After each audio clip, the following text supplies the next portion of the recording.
Bom, faz mais ou menos 2 horas que o jornalista Gabriel Sá confirmou a oficialização no bid do técnico Hernan Crespo. Ou seja, o novo técnico do São Paulo poderá estar no banco de reservas no jogo contra o Flamengo nesse final de semana, no Maracanã. E eu diria assim que, apesar da gente poder dizer o óbvio, que é que isso evita o que talvez seria a pá de cal, né, nessa sequência de cagadas, né, que essa diretoria vem fazendo nos últimos meses, anos, mas acho que o recorte atual é de muita insatisfação com o torcedor, né, do torcedor em relação à sua própria diretoria.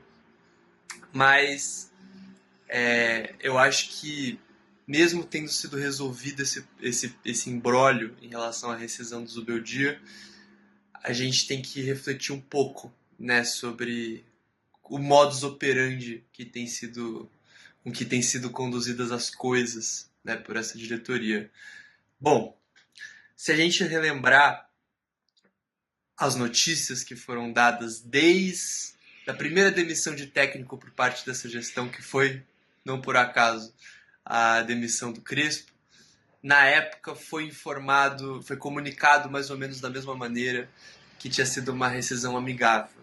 Depois se descobriu, não muito depois, que, a bem da verdade, havia sim uma multa a ser paga e que o Crespo depois veio até a cobrar na FIFA, né, esse valor. Isso entrou na nova negociação para essa segunda passagem do Crespo, né?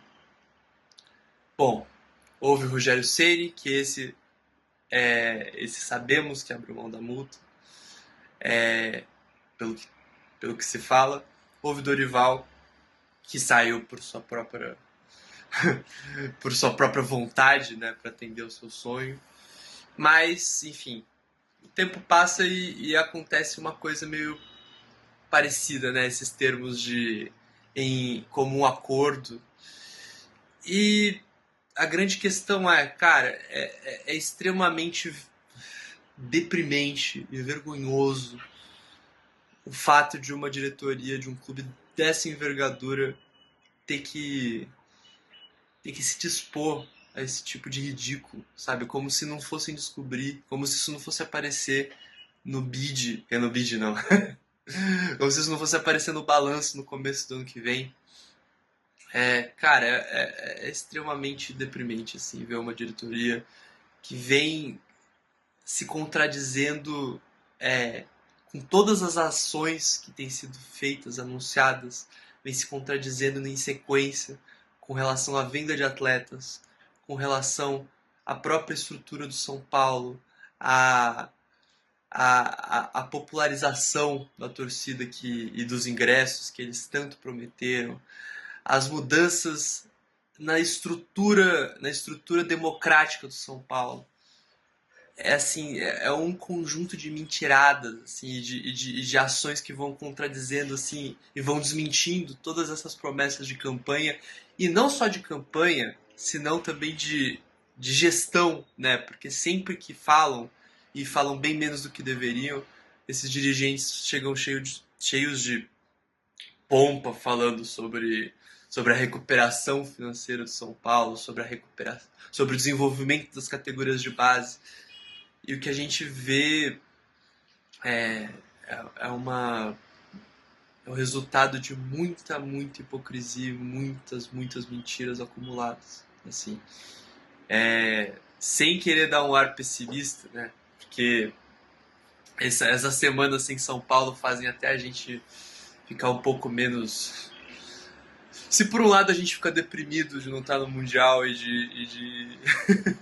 de certa forma não estar vivendo isso, né? Viver só como um torcedor alheio, que pode até escolher suas simpatias e antipatias dentro do Mundial, as antipatias óbvias, como o Palmeiras, e as possíveis simpatias por algum outro clube brasileiro, ou por algum clube de outra origem, europeu. Se por um lado é amargo esse caminho, por outro a gente estava se aliando um pouquinho desse dia a dia que tem sido tão cruel, né, do São Paulo, com outros espetáculos, digamos assim, outras preocupações. Mas é um momento da história do São Paulo em que, repetindo o que eu falei em alguns Sai Jogando,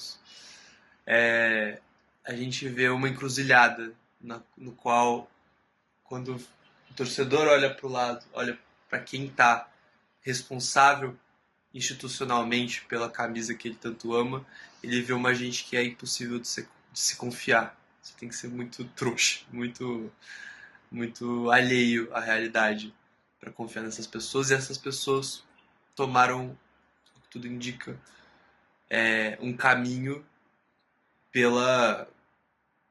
por mitigar a crise financeira que o São Paulo vem atravessando, né? Depois deles mesmos serem participantes ativos no aumento dessa dívida e dessa crise. A gente confia, a gente assina essas vendas ridículas que têm sido feitas, as duas últimas, Matheus Alves e Ângelo. A gente se tranquiliza com essa janela inexpressiva, inexistente, né, do São Paulo. Essa janela de transferências que, em termos de entradas, que não chegou ninguém, desde o Dineno, na situação que chegou. Não sei se a gente confia, acho que não. Mas o que resta? Porque institucionalmente ainda tem essa questão, né? O que resta para o torcedor se não pressionar a nível de rede social, a nível verborrágico, de falar, criticar. Mas o que é possível de se fazer?